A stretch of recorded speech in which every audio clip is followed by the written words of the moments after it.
Merci, nous disons encore une fois de plus merci à Dieu. Vous pouvez reprendre vos places. Nous disons merci à Dieu pour sa grâce sur nous. Et c'est tenir debout comme ça devant l'assemblée de Dieu. Ce n'est pas une chose qu'on a méritée, mais juste une grâce. Alors nous aussi merci à notre papa Salomon pour l'opportunité qu'il ne cesse de nous donner chaque jour. Et la chair ici appartient à lui. Mais s'il nous laisse l'espace de prêcher la bonne nouvelle, c'est juste parce qu'il a l'amour là dans son cœur. Car il y a plusieurs pasteurs dans plusieurs églises, ne laisse jamais la chair le dimanche comme ça pour quelqu'un de prêcher la parole de Dieu. Mais chez lui, j'ai vu la différence. Et ma prière de chaque jour est que le Dieu du ciel augmente, ajoute encore le nombre de ses années sur la terre. Merci aussi pour ta présence à ces lieux. En réalité, tu n'es pas venu m'écouter, mais tu es venu écouter Dieu au travers de moi. Laisse que ta présence à ces lieux soit une bénédiction pour ta famille ainsi que ta vie au nom de Jésus. Que le Dieu que tu es venu chercher ce matin te bénisse et soit la réponse à tous tes problèmes au nom de Jésus. Est-ce que tu peux encore acclamer le roi de gloire? Merci. Vraiment, je te demanderai de ne me tenir pas rigueur parce que Dieu ne m'a pas fait grâce. Bon. Et je ne paie pas le bon espoir, mais je n'ai pas eu la grâce de continuer les études. Amen. Alors si tu es là pour me corriger, toujours écouter mes fautes, les là et les lèvres, que le Seigneur vous soit. J'aimerais vous raconter mon témoignage triste. Et je ne condamne personne à ce témoignage. Mais je condamne que le diable incite mon ignorance. Et après la mort de ma mère, en 2007, je crois, j'étais à l'âge de 12 ans, je crois. C'est là que si je comprends bien, si je regarde bien en vie, c'est par là que je me suis arrêté à l'étude. En 6e primaire, après avoir obtenu mon certificat, je n'ai pas abandonné, je n'ai pas eu le moyen de continuer à mes études. Alors, j'ai risqué d'étudier première année CO, deuxième avec beaucoup de cascades. Parfois j'ai sauté de classe parce que j'avais tellement envie d'étudier. Mais ça n'a pas toujours été là. Et arrivé à un moment, je me suis décidé de laisser les études. C'est depuis 2013, je crois, jusqu'aujourd'hui. J'avais quitté l'école. Alors, Dieu ne m'a pas fait grâce de continuer. Mais je crois que dans les jours à venir, je vais retourner encore à l'école. Tout ce que je fais, comme je prêche aussi, j'essaie aussi de prêcher en français, c'est juste grâce à Dieu. Comme vous voyez, chaque jour, je lisais la Bible, c'est juste grâce à Dieu. Ma vie, c'est un mystère. Alors, je donnerai des conseils aujourd'hui ce matin de vous attacher à Dieu. Dieu est fidèle. Dieu nous aime tellement. Dieu peut faire des choses que les hommes ne peuvent pas le faire. Là où les hommes sont limités, Dieu ne peut pas être limité. Là où l'étude ne peut pas arriver, Dieu peut arriver. En me voyant comme ça, je suis un témoignage vivant de Dieu. Une personne ne peut pas étudier, mais il peut être capable par la grâce de Dieu de parler en français, de lire la Bible et de l'exceller dans le ministère. Est-ce que tu peux pousser les cris des gens à regarder ça? Merci. Alors ce matin, nous avons un grand thème que nous allons partager qui est intitulé La rébellion spirituelle terre et ses conséquences. La rébellion et ses conséquences. Je crois que la fois passée, nous étions ici tous. Papa nous a enseigné si des chrétiens qui sont à la voie de perdre leur salut. Il nous a parlé avec précision. Il nous a donné des signes. Il nous a donné les moyens comment nous pouvons rentrer dans la présence de Dieu. Après avoir perdu notre salut. Alors ce matin, Dieu nous a inspiré quelque chose. J'ai passé toute une semaine en réfléchissant comment je vais prêcher les dimanches. J'ai cherché des prédications. J'ai cherché dans mes cahiers de prédication. J'ai prié. J'ai lisé la Bible. J'ai aimé jusqu'à hier samedi, à partir de 13h, je crois. Je me demandais dans mon cœur, Seigneur, aujourd'hui c'est le samedi. Qu'est-ce qui se passe avec nous? Déjà nous sommes 13h. Qu'est-ce que je vais prêcher demain? J'ai pris une prédication, il avait déjà prêché ici. Je disais, je vais prêcher ça. Et à un moment donné, j'ai suivi un homme de Dieu qui prêchait dans mon téléphone. J'ai un enseignement. Automatiquement, Dieu m'a inspiré. Alors voilà pourquoi nous allons partager ce thème. La rébellion et ses conséquences. Et notre sous-thème, les rejets de Dieu. Les rejets de Dieu. Donc, pourquoi il transforme les rebelles.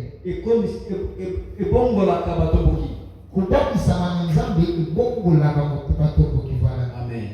Les rejets de Dieu transforment les rebelles. Vous savez, si Dieu rejette quelqu'un, la personne en question, si elle se retrouve dans des cas difficiles, si elle commence à souffrir dans sa vie, automatiquement, si Dieu a encore la compassion sur sa vie, Dieu va le transformer au travers des circonstances qui vont. Amen, amen. Alors ce matin, nous allons vite définir nos points. Alors avant tout, nous allons savoir quelque chose que nous avons deux sortes de rébellions. Nous avons la rébellion spirituelle ainsi que la rébellion physique. La rébellion spirituelle c'est basé dans l'esprit d'une personne. La rébellion spirituelle c'est basé dans l'homme sans son vouloir.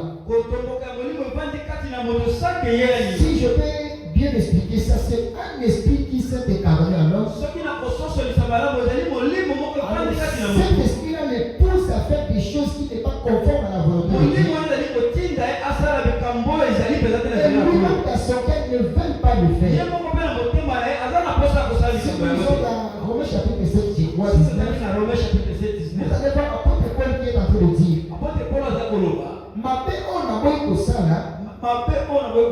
donc des mauvaises choses que je ne veux pas faire, je me suis retrouvé dedans en train de le faire. Mais les bonnes choses que je cherche à faire, je ne peux pas les faire. En réalité, ce n'est pas moi, mais c'est la loi du péché qui est en moi. C'est cela qui me pousse à faire des choses contraires à la volonté de Dieu. Quand on parle de la rébellion spirituelle, on voit un esprit qui domine dans une personne.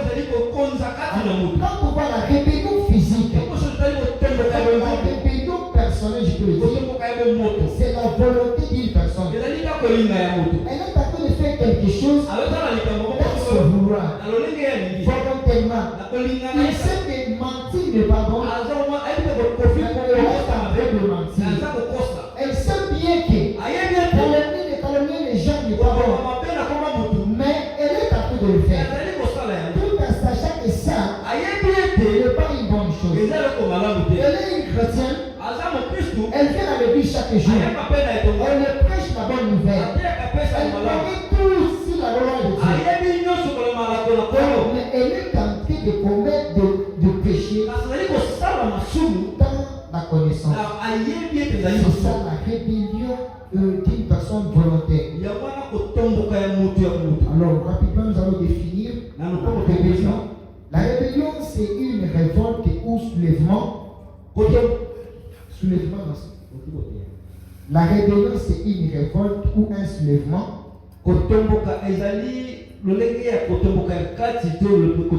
Résistance ouverte aux ordres de l'autorité légitime. Ça, c'est selon le dictionnaire français. Alors, deuxième point, si la définition de la rébellion. Révolte ou soulèvement des sens du cœur de l'âme contre la raison.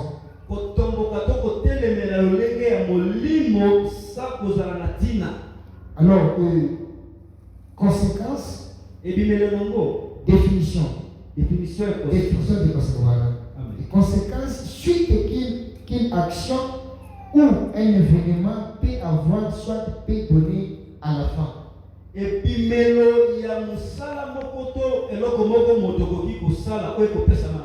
Alors, les rejets, c'est l'action de repousser une chose, de ne pas admettre, soit de rejeter quelqu'un. Ça, c'est la définition du dictionnaire.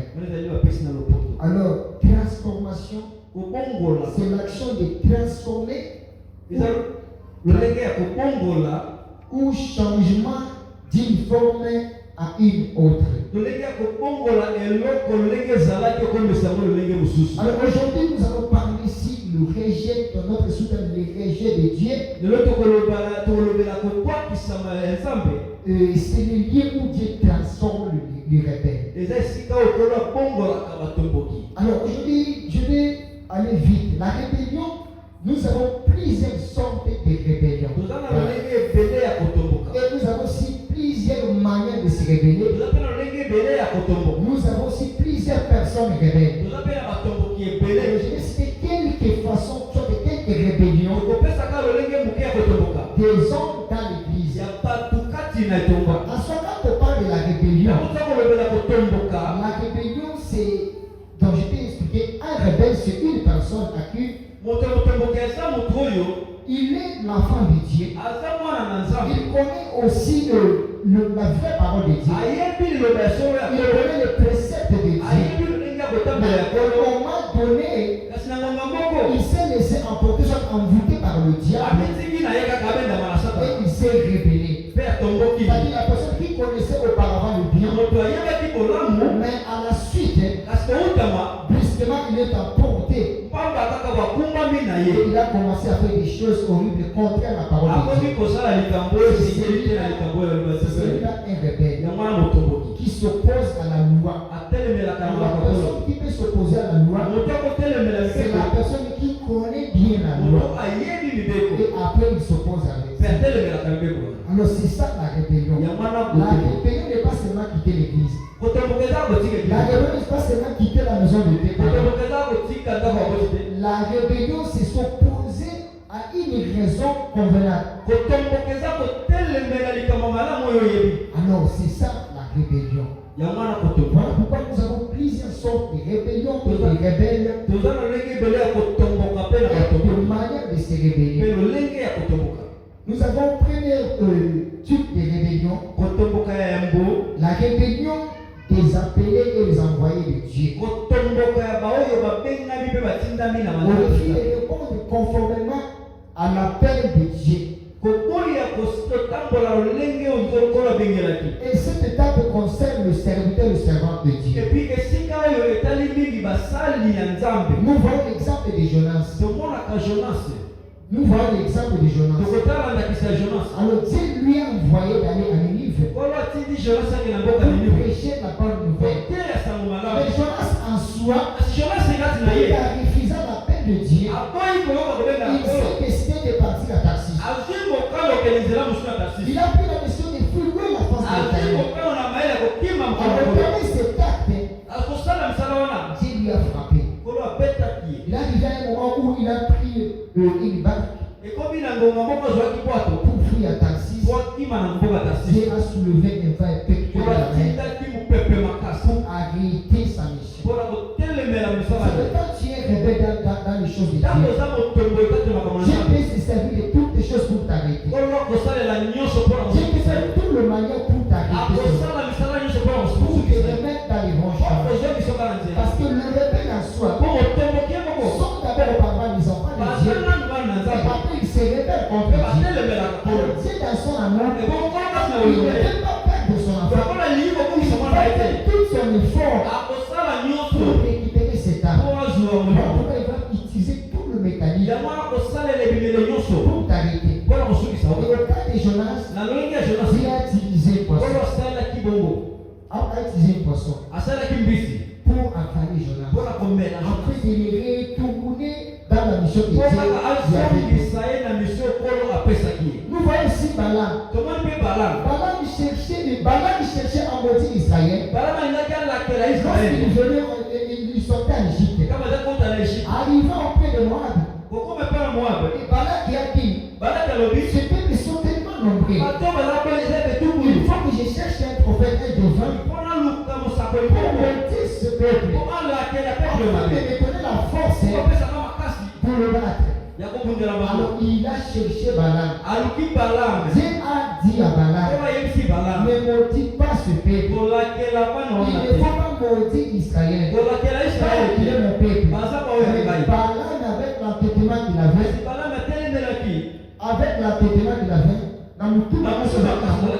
il est allé pour maudire Israël. À cause des présents qu'on lui avait amenés. On lui avait amené des richesses.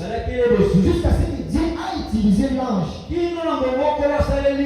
arrêter l'âne. Alors Dieu a ouvert la bouche de l'âne que Balaam avait monté sur lui. Juste pour arrêter son démarche. Alors si dans l'église, tu as l'appel de Dieu, tu as un message de Dieu, tu es en train de refuser, sache que Dieu va te résister. Partout où tu vas, Dieu va te résister. Tu sens que l'appel de Dieu bouillonne dans ton cœur. Tu entends une voix qui résonne dans ton cœur. Il ne faut pas refuser. Accepte seulement. Dieu lui-même sait ce qu'il va faire. Il a dit à Jérémie, avant que tu eusses né dans le ventre de ta mère, je t'ai connaissé, je t'ai choisi pour être mon serviteur. Il n'a pas tenu compte de son âge. Dieu ne tient pas compte de tes faiblesses. Dieu ne tient pas compte de tes manques. Mais Dieu compte de ce qu'il veut faire avec toi. Il laisse seulement ta vie. Il t'a abandonné entre les mains de Dieu. En lui disant comme Moïse, je suis quelqu'un qui ne sait pas bien parler. C'est vrai que dit, c'est moi qui a fait la bouche. C'est moi qui a fait la langue. Je te donnerai ce que tu vas dire devant Pharaon. Et je ferai de toi un Dieu devant Pharaon. Et Aaron, ton frère, sera le prophète. Accepte l'appel de Dieu. Accepte l'appel de Dieu. Sinon tu seras comme Jonas. Tu vas souffrir. Amen, amen. Nous avons une deuxième sorte de rébellion. La rébellion des opposants. Ceux qui s'opposent à la parole et à la loi de Dieu. Ceux qui font le contraire de la volonté. Dieu est à l'église. Dieu est en train de s'opposer à la parole de Dieu. Vous avez les 4 types de offrandes. Mais là, vous êtes assis là-bas. Dieu est en train de murmurer. Petit chasseur à l'église. Mon frère, il a pris ta mine. Il te pose à la parole de Dieu. Dieu a établi le nom de Dieu en ce lieu. Notre pasteur Salomon a mis. Mais Dieu est en train de dire, c'est seulement par lui que Dieu peut parler. Parce que j'ai l'onction. Je peux aussi se révéler. Je ne peux pas accepter qu'il me pose le nom.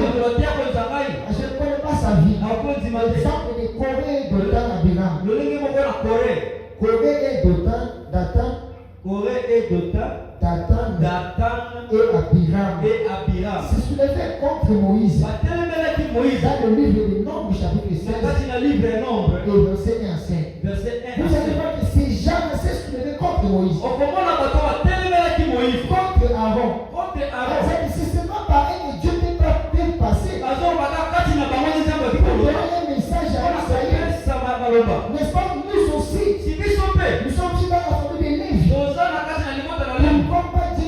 s'est révélé. La colère de l'Éternel s'est enflammée contre eux. Ce que j'ai aimé dans Nombre chapitre 16, là, de 15 à 35, leur punition provenait de Moïse.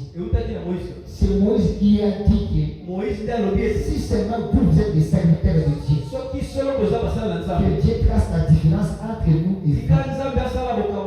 Si seulement vous n'êtes pas des serviteurs de Dieu, vous vous êtes rebellés contre la volonté de Dieu. Vous n'allez pas mourir comme tous les hommes sur la terre. La terre s'est ouverte. Nous avons goûté tous. Et ici, c'est leur famille. Tout c'est bien. Et je vais dire à une personne, ne cherchez pas à être un rebelle au milieu des gens. Ne cherchez pas à être un rebelle dans le groupe. Dans la chorale où vous chantez. Parce que Dieu ne frappe pas les rebelles seuls, mais il le frappe avec son entourage. À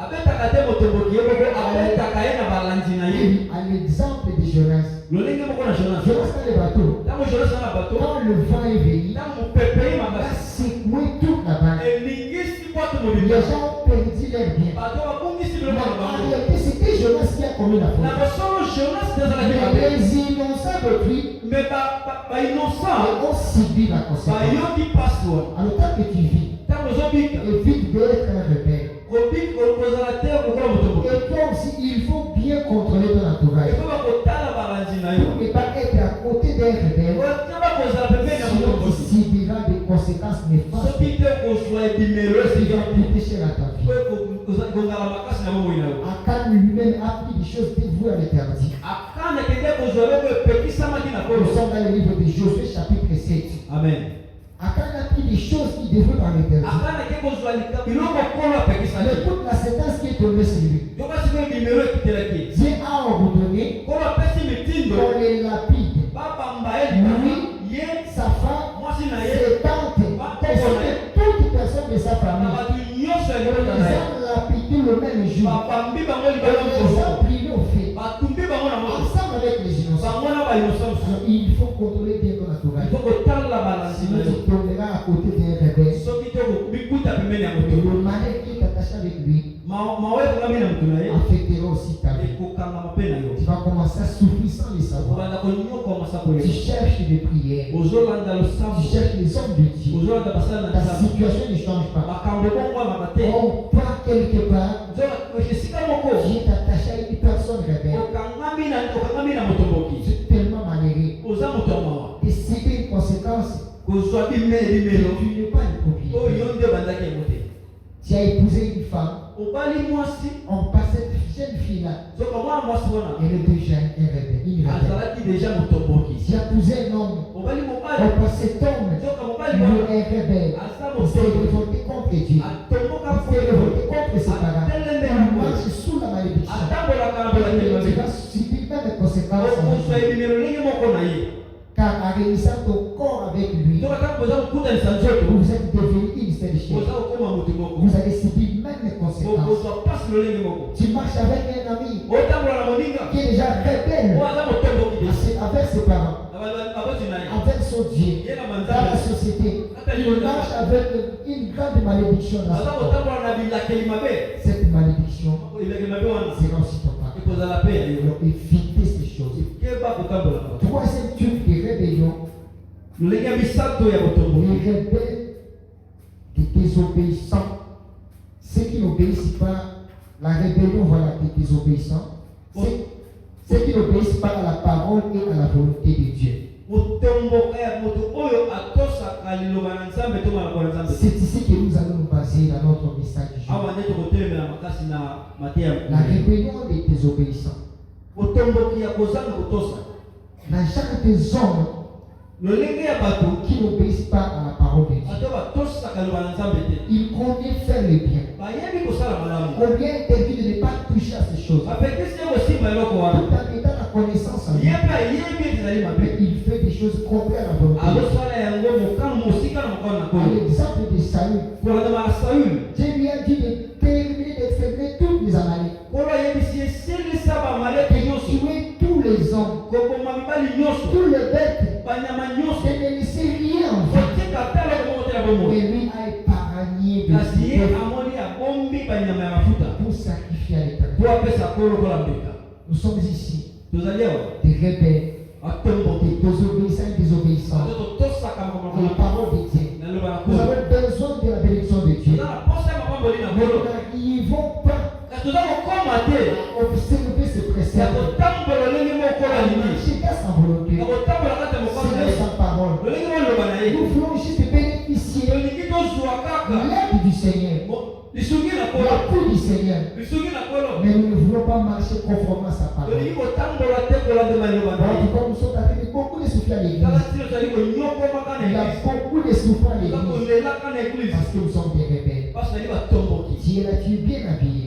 Tu as chanté. Tu as adoré le Seigneur. Mais tout à l'état rebelle.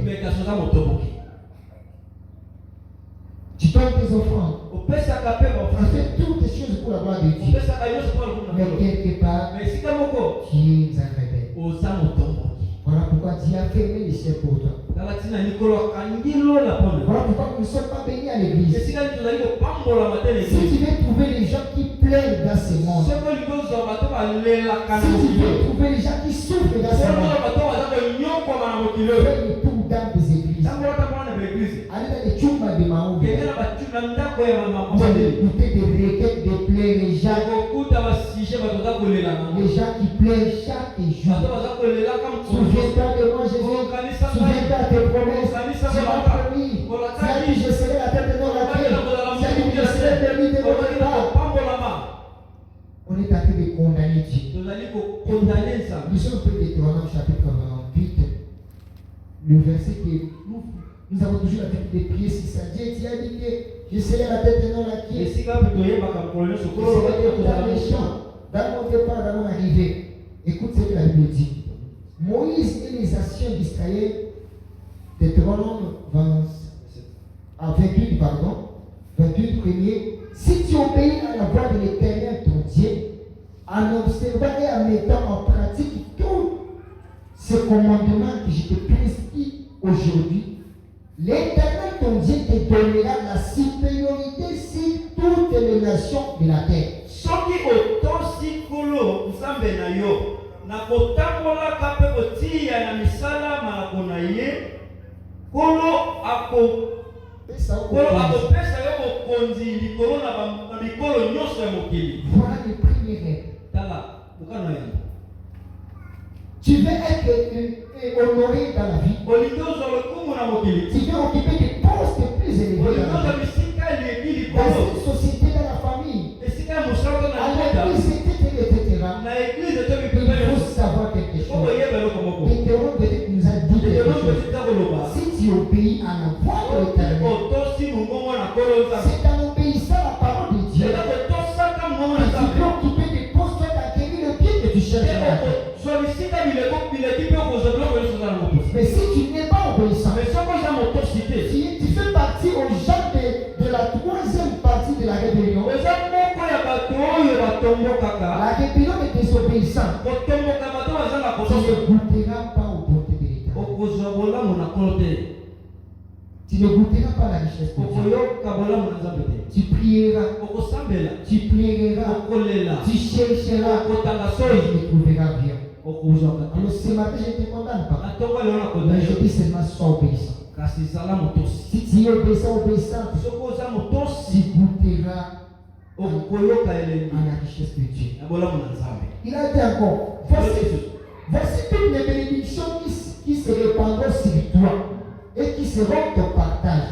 Lorsque tu obéiras à la voix de l'Éternel ton Dieu, tu seras béni dans la vie et tu seras béni dans le champ. Les fruits de tes entrailles, les fruits de ton sol, les fruits de tes troupeaux, le porté de ton bois et de ton menu bétail, toutes ces choses seront bénies. Alors bien que tala mapamboli kolanda yo tango okotosa mbongo na Nzambe okopambola mana mboka pe okopambola mana bilanga bana na yo bako mbuma ya libumu na yo ekopambolama. Pe biloko na yo nyonso ekopambolama. Bien, si tu veux la bénédiction de Dieu, si tu veux la transformation de Dieu dans ta vie, il faut chercher à obéir à la parole de Dieu. Cherche à être quelqu'un obéissant. Une personne obéissante à la parole de Dieu. Et tout le reste te sera donné facilement. Cherchez premièrement le royaume de Dieu. En cherchant le royaume de Dieu, c'est en marchant conformément à la parole de Dieu. En cherchant le royaume de Dieu, c'est en marchant dans la volonté de Dieu. Si tu ne marches pas dans la volonté de Dieu, si tu marches dans la volonté de votre église, dans la volonté de votre pasteur, dans la volonté de votre groupuscule là, tu vas pleurer. Cherchez à marcher dans la volonté de Dieu. Les bénédictions seront non que par terre.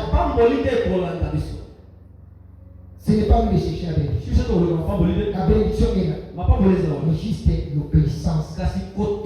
Car l'obéissance, c'est la porte qui amène une personne dans la vie de bénédiction. Si tu ne sais pas obéir à la loi de Dieu, oubliez la bénédiction d'Adieu. Car la bénédiction a une seule clé, qui est l'obéissance. Alors les obéissants, nous sommes beaucoup à l'église. Nous sommes tellement nombreux. Nous sommes bien habillés. Nous prions chaque matin. Au culte national, nous sommes là. À midi, nous sommes là. À midi, nous sommes là. Le soir, nous sommes là. La nuit, nous prions aussi. Nous sommes fondamentalement de prier. Nous sommes faibles à l'obéissance. Nous allons passer notre temps. Et on n'aura pas la bénédiction que nous cherchons. Il faut apprendre à obéir à la parole de Dieu. Alors si tu obéis à la parole de Dieu, Dieu va te visiter. Et Dieu va changer ta vie. Amen, amen. Alors aujourd'hui nous allons parler sur quelques personnages de la Bible qui ont été des rebelles. Et comment étaient leurs sorts? Comment étaient les conséquences que Dieu les a frappés avec? Nous sommes dans le livre de Juges chapitre 6. Juges 6, verset 1er à 10.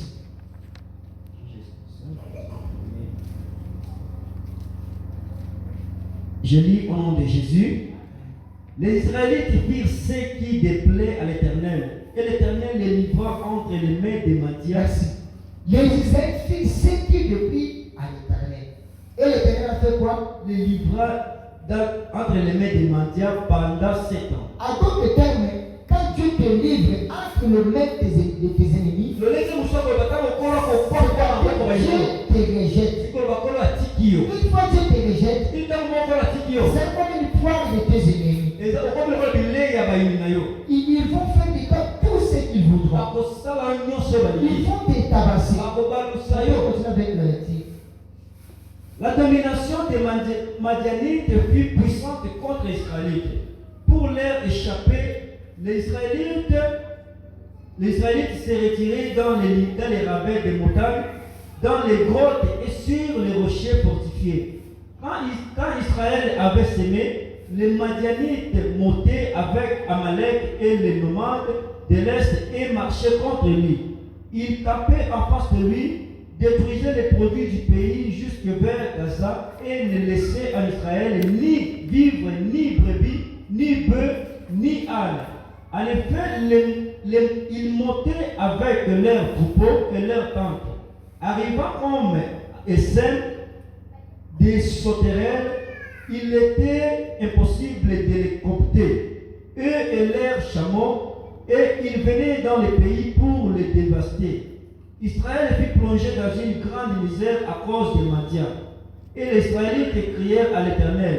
Lorsque les Israélites crièrent à l'Éternel au sujet des Madian, l'Éternel leur envoya un prophète. Il leur dit: voici ce que dit l'Éternel, le Dieu d'Israël. Je vous ai fait sortir d'Égypte et quitter la maison d'esclavage. Je vous ai délivré de la domination des Égyptiens et de tous ceux qui vous ont opprimés. Je les ai chassés devant vous et je vous ai donné le pays, leur pays. Je vous ai dit, je suis l'Éternel votre Dieu. Vous ne craindrez pas les dieux des Amoréens, même si vous habitez dans leur pays. Mais vous ne m'avez pas écouté, parole du Seigneur. Est-ce qu'on peut acclamer pour la parole de Dieu? Amen, amen. Amen. Alors, parce qu'on vient de lire, nous voyons clairement que le peuple d'Israël, au tout début, ils étaient un peuple élu de Dieu. C'est Dieu qui nous a délivrés en Égypte.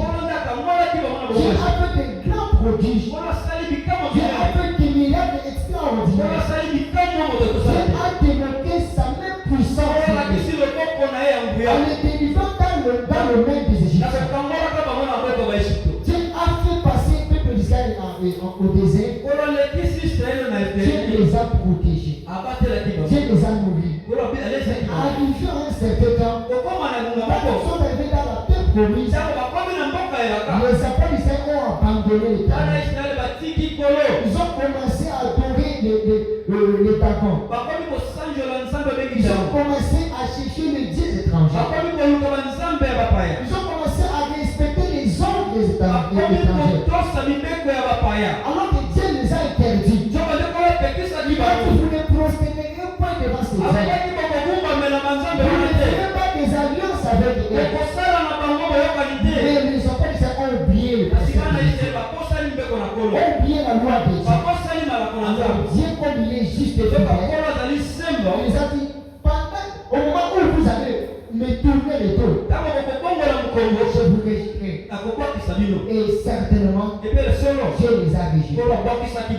Dieu les a laissés entre le main des mains. C'est arrivé au moment où les enfants d'Israël cultivaient les champs. Mais au moment de récolte, c'était le Madianite qui venait pour récolter. C'était les Madianites qui en profitaient. Et même les enfants d'Israël qui ont souffert pour cultiver le champ. Mais ils n'ont pas eu l'opportunité de manger le fruit. Et Israël fut dans la désolation. Israël fut dans la désolation. On dirait pendant 7 ans. Alors le maître de Madianite, les maîtres de Madianite, c'est apaisanti sérieux. Alors Israël poussa les qui vers le pays. Poussa les jeunes Israéliens vers le Seigneur. Conformément aussi à nous aujourd'hui. Nous sommes en train de souffrir. On est en train de fournir les efforts. On est en train de chercher l'argent. On travaille dur. Mais les revenus ne conviennent pas à nos besoins. Les revenus ne sont pas conformes au travail que nous sommes en train de faire. Nous cultivons beaucoup. Nous investissons beaucoup dans nos affaires. Mais en retour, le bénéfice que nous avons ne mérite pas avec notre travail. Qu'est-ce qui se passe? Pourquoi notre souffrance est-elle comme ça?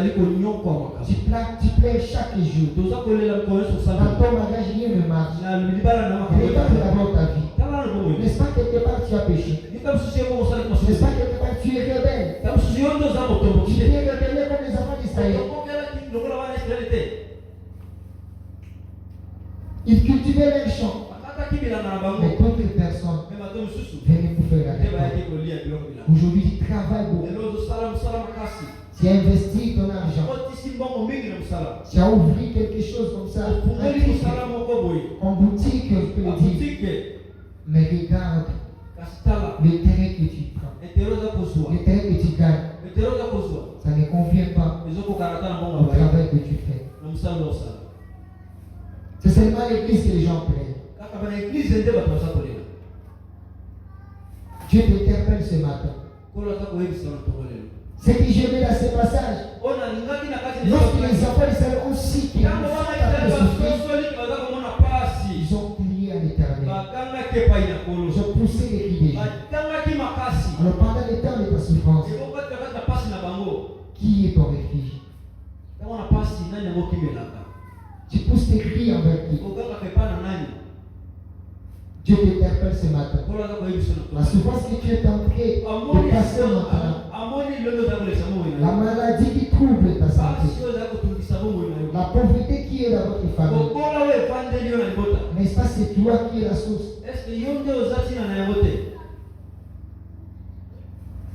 Le malheur qui est arrivé aux enfants d'Israël, c'était eux-mêmes qui étaient la source. Ils s'est rebellé contre la volonté de Dieu. Là aussi tu es là. Tu connais faire le bien. Là tu fais le mal. C'est une jeune fille qui cherche le mariage. Mais tu t'attaches encore jusqu'aujourd'hui avec le mari d'autrui. Tu es une sous-maman quelque part. Tu es géré par un homme quelque part. En disant que sans lui je ne peux pas vivre. C'est lui qui met du bon goût. Les études, notre maison, et ma nourriture, et mes habits, c'est grâce à lui. Il est comme une bénédiction pour moi. Tu te confies à un péché en disant que la personne là, elle est une bénédiction pour toi.